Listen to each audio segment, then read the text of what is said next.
السلام علیکم ورحمۃ اللہ وبرکاتہ۔ خوش آمدید کہتے ہیں آپ کو اپنے چینل اردو قصے میں۔ امید ہے آپ سب ٹھیک ٹھاک ہوں گے۔ آج کا ہمارا قصہ ہے ہندو لڑکا اور مسلم لڑکی۔ ہندوستان کی ریاست بہار کے اندر ایک گاؤں میں چند معمولی تعداد میں مسلمان گھرانے بھی آباد تھے۔ جب سے ہندوستان بنا ہے ان مسلمانوں کو نہ تو تعلیم حاصل کرنے دی گئی اور نہ ہی کبھی اپنا کاروبار کرنے دیا گیا، بلکہ ہمیشہ ان کو اپنا غلام بنا کر رکھنے کی کوشش میں جگڑ کر رکھا گیا ہے یا پھر ڈرا دھمکا کر رکھا گیا ہے۔ اس گاؤں میں ایک ہندو بزنس مین سادھوناتو بھی تھا، جس کا بزنس قطر اور بحرین دو ملکوں میں چل رہا تھا۔ گاؤں بلکہ اس پڑوس کے کئی گاؤں میں بھی سب سے پیسے والا وہی شخص تھا۔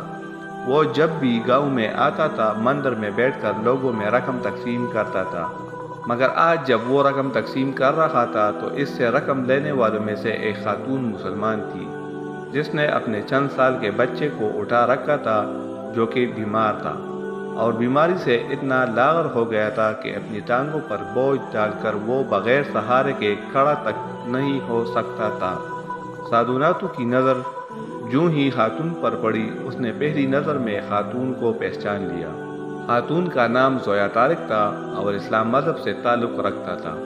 خاتون کا باپ ایک ریڈیبان تھا، جس کو ہندو نے محض اس لیے قتل کر دیا تھا کہ اس نے ایک بار مندر میں بنے تالاب سے پانی پی لیا تھا۔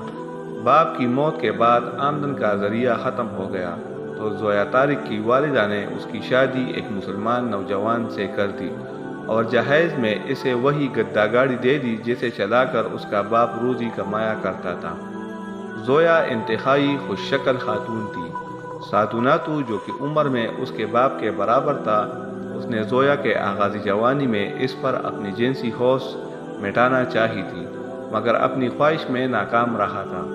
یہاں تک کہ اپنی خواہش کی تکمیل کے لیے اس نے زویا کے خاندان کو طرح طرح کی اذیتیں دینا شروع کر دی تھی، لیکن زویا اور اس کے خاندان نے سب کچھ صبر سے برداشت کیا، مگر سادھوناتو کی اس حرام خواہش کی تکمیل نہ کی۔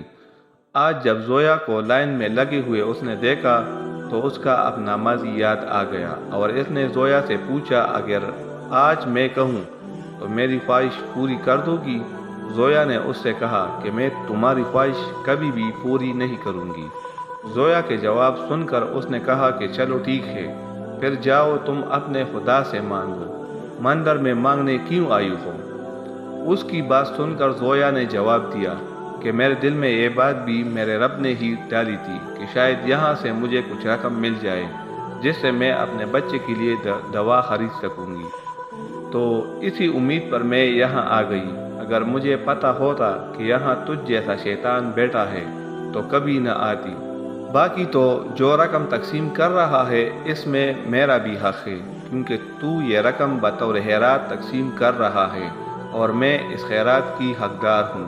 ہمارے نبی حضرت محمد مصطفیٰ صلی اللہ علیہ وآلہ وسلم کے فرمان کا مفہوم ہے کہ تم خیرات کو مت روکو، ورنہ تمہارا رزق بھی روک لیا جائے گا۔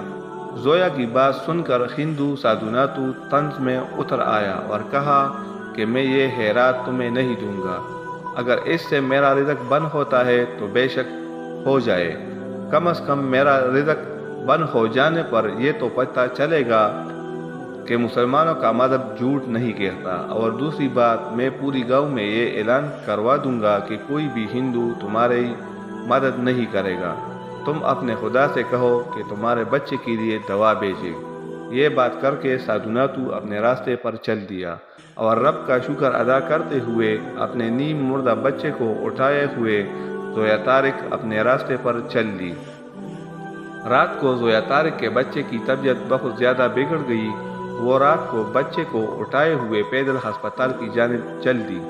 ادویات خریدنے کے پیسے یا بچے کو چیک اپ کے پیسے اس کے پاس نہیں تھے، لیکن وہ اپنے حصے کی کوشش کرنا چاہتی تھی، کیونکہ وہ کہتی تھی میں اپنے حصے کی کوشش کر دوں گی، باقی کام میرا رب جو کرے گا بہتر کرے گا۔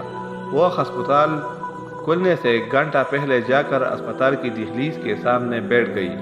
اسپتال کھلنے کے بعد جب ڈاکٹر وہاں پہنچی اور گویا کی خالد دیکھی تو فوراً سے اپنے پاس بلا لیا، اس بچے کا تسلی سے چیک اپ کیا، اس کو اپنے پیسوں سے ادویات خرید کر دی، نہ صرف اس کے بچے کا مکمل علاج کیا بلکہ اس کی تعلیم کا خرچہ بھی اٹھا لیا۔ سادھوناتو جس نے اتنا بڑا بولا تھا، اس کے کاروباری حصہ دار نے اس کو دھوکہ دیا، اس کی ہر چیز ہتھیا لی اور اسے کنگال کر کے ہندوستان واپس بھیج دیا ہے۔ گو کہ سادھوناتو یہ بھول چکا تھا کہ اس نے کبھی اتنا بڑا دعویٰ بھی کیا تھا، مگر اللہ تعالیٰ کے پاس سب کچھ محفوظ تھا، اور اس بات میں کوئی شک نہیں کہ اللہ تعالیٰ کی تدبیر و حکمت ہر چیز پر غالب آ جاتی ہے۔ سادھوناتو نے جو متکبرانہ بولے تھے ان کا انجام دیکھ لیا تھا۔ آج زویا طارق کا وہی بیٹا ڈاکٹر ہے اور ایک ایسے ادارے کے انتظامات بھی سنبھال رہا ہے جہاں لاوارث لوگوں کو رکھا جاتا ہے۔ ان لاوارث لوگوں میں سے ایک سادھوناتو بھی ہے، جس کے کنگال ہونے کے بعد اس کے سب رشتے ناتے یار دوست اسے چھوڑ کر جا چکے ہیں۔ اب اس کا واحد اور آخری سہارا زویا طارق کا وہی بیٹا ہے جس کے خدا اور مذہب کو سچا جاننے کے لیے وہ چیلنج کیا کرتا تھا۔ زویا طارق اکثر اپنے بیٹے کے ادارے میں جاتی رہتی تھی۔ وہ اپنی عمر بزرگ خواتین سے ملتی اور ان کے دکھ سکھ بانٹا کرتی تھی۔ آج جب وہ ان خواتین سے ملنے کے بعد باہر نکل رہی تھی تو بیرونی دروازے سے سادھوناتو ادارے میں داخل ہو رہا تھا۔ دونوں نے ایک بار پھر ایک دوسرے کو دیکھتے ہی پہچان لیا تھا۔ سادھوناتو نے اسے دیکھتے ہی سوال کیا تھا کہ تم تو کہتی تھی کہ تمہارا مذہب اور خدا سچا ہے، پھر تم یہاں کیسے؟ سادھوناتو کی بات سن کر زویا طارق نے جواب دیا تھا کہ الحمدللہ، اس بات میں کوئی شک نہیں کہ میرا خدا سچا ہے۔ میرے خدا نے میرے صبر کے عوض مجھے بہت کچھ عطا کر دیا ہے اور تیرے تکبر کے عوض تجھ سے سب کچھ چھین لیا۔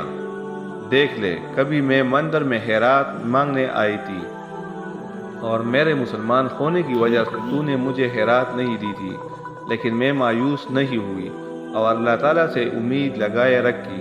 میرے اللہ تعالیٰ نے مجھے اتنا نواز دیا کہ آج یہ ادارہ جس میں تو اور تجھ جیسے اور بہت سارے لوگ مقیم ہیں وہ ہماری خیرات پر چل رہا ہے۔ لیکن تجھ میں اور مجھ میں فرق یہ ہے کہ تمہارا مذہب تمہیں اجازت دیتا ہے تم جیسے چاہو خیرات دو، جسے چاہو نہ دو، لیکن میرا مذہب مجھے اس چیز کی اجازت نہیں دیتا، بلکہ میرا مذہب کہتا ہے ہر حقدار کو اس کا حق دو۔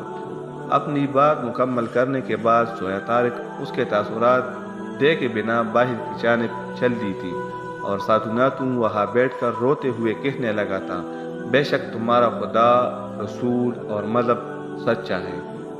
تو دوستو، یہی تھا ہماری کہانی، ایک ہندو لڑکے اور مسلم لڑکے۔ اگر ویڈیو پسند آئی ہے تو چینل کو سبسکرائب کرے اور بیل آئیکن کو لازمی پریس کرے تاکہ اس طرح کی نئے آنے والی کہانیاں کی نوٹیفیکیشن آپ تک پہنچ سکے۔